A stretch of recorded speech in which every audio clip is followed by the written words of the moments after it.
The sky was turning grey when Maya pulled into the trailer park with her sputtering car. The cold wind slipped through the cracked window, and her 6-year-old daughter Lily was asleep in the back seat, clutching a torn teddy bear. Maya stared at the trailer in front of her. It was old, rusted, and sagging to one side like it had given up on life. The metal was chipped, windows fogged, and steps broken. But to Maya it was hope. It was home.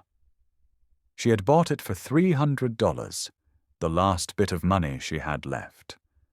After losing her husband in a tragic car accident, she'd been through shelters, friends' couches, and too many nights in their car. This trailer was her last shot at stability. The man who sold it to her was strange. Thin, twitchy, with eyes that didn't blink enough. He handed her the keys and mumbled, "Don't go messing around underneath." Some things are best left buried. Maya thought it was just a creepy old man trying to sound mysterious. But something in his tone chilled her. Still, she smiled politely and nodded. "Thank you."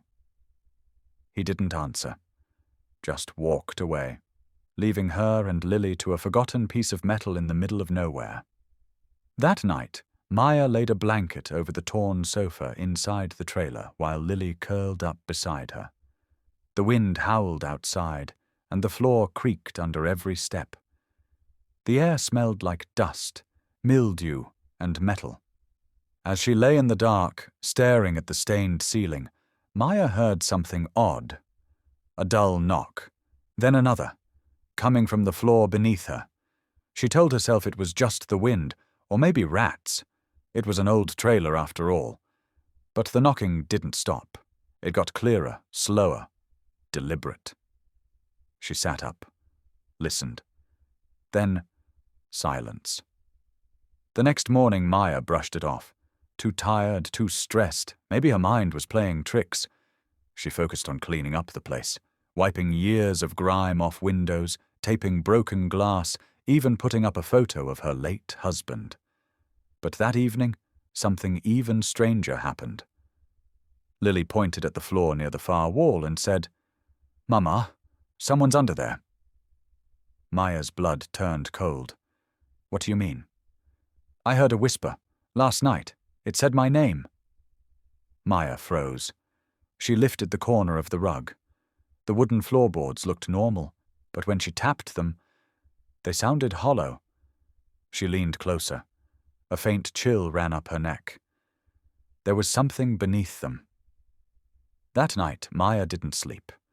She waited until Lily was fast asleep, then crept to the corner of the room with a flashlight and a screwdriver.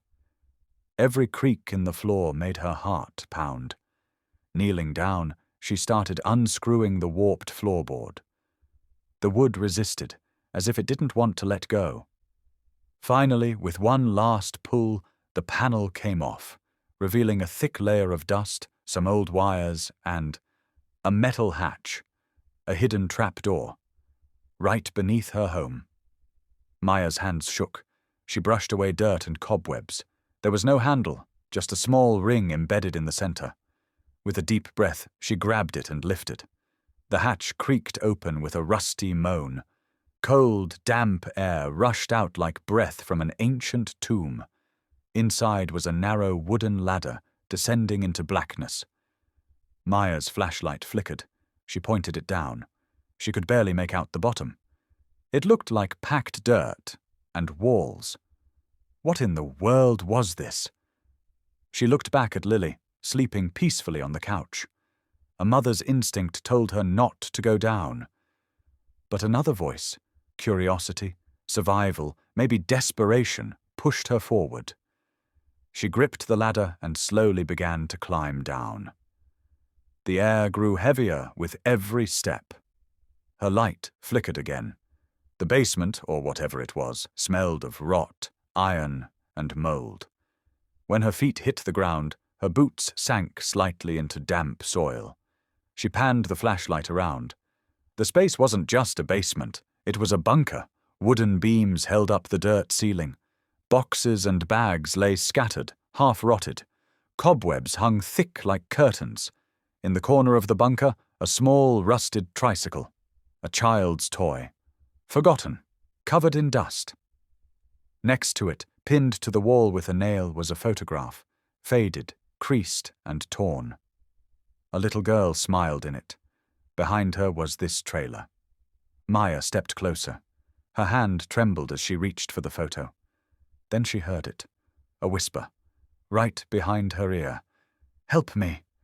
She spun around, but no one was there. Only shadows.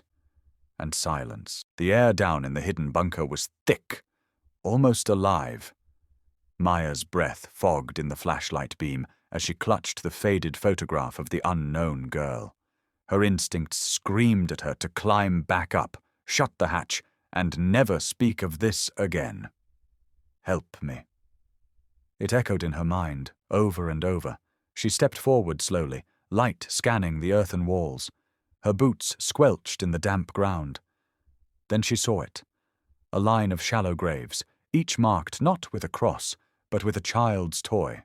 A toy truck, a broken doll, a torn shoe. Maya staggered back, her heart hammering. This wasn't just a basement, it was a burial ground, and someone had intended for it to stay hidden. The hatch above her slammed shut. She ran to the ladder and climbed frantically, pushed at the trapdoor, locked. From the outside, panic gripped her throat. She pounded the hatch, screamed Lily's name. No answer. And then, the footsteps. Above her, heavy, slow, back and forth, like pacing. She wasn't alone anymore. Maya climbed down again, holding her flashlight like a weapon. That's when she heard the sobbing. A child's sobbing. It was coming from behind a wooden partition at the far end of the bunker. She approached slowly, heart pounding. Her light flickered across the wall, and then onto a metal cage. Inside it, a little girl, no older than Lily. Her face was pale, eyes sunken, clothes torn and muddy. She looked like she'd been there for weeks. Maya dropped to her knees. "It's okay. I'm here now. I'm going to get you out." The girl whispered, "He doesn't like it when we cry." "Who?" She pointed upward. "The man who walks on the floor." Maya's spine turned to ice. Suddenly, the hatch creaked again, opening this time. A shadow blocked the faint light above. A man descended the ladder. Not the old man from before. Taller, younger, his face hidden by a hood. He was humming, a slow, broken lullaby. With each step down the ladder, Maya pressed the girl back behind her. She grabbed a rusted pipe from the ground and waited. The man stepped onto the floor. 1 step, 2, 3. Maya didn't wait. She lunged and swung with all her strength. The metal cracked against his arm. He screamed, inhuman, like a guttural animal, and fell to the ground. Maya pulled the cage open, grabbed the girl, and bolted for the ladder. The trapdoor was open. She hauled herself and the girl up and slammed it shut, locking it with a rusty bar. The trailer was silent. But Lily... She was gone. The front door hung open. Maya rushed out barefoot into the night, screaming her daughter's name. "Lily! Lily!" Then she saw them. In the distance near the woods, Lily was standing, holding hands with the old man who sold them the trailer. Maya ran toward them. "Lily!" The old man raised a hand, calm. "She's safe," he said. He looked her in the eyes for the first time. "The one who built the room beneath, to hide them, not to hurt them. I thought I had buried the evil with him, but I was wrong." He handed Maya a small leather-bound journal. She flipped through it, dozens of pages, notes, maps, names, all missing children. He looked toward the trailer. "He's not a man. He never was. Keep them out, burn the ladder, and never go beneath again." Then he vanished into the trees.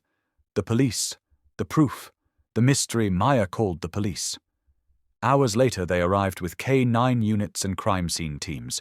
The bunker was real. The graves, the cage, everything. But the man she attacked? Gone. No blood. No fingerprints.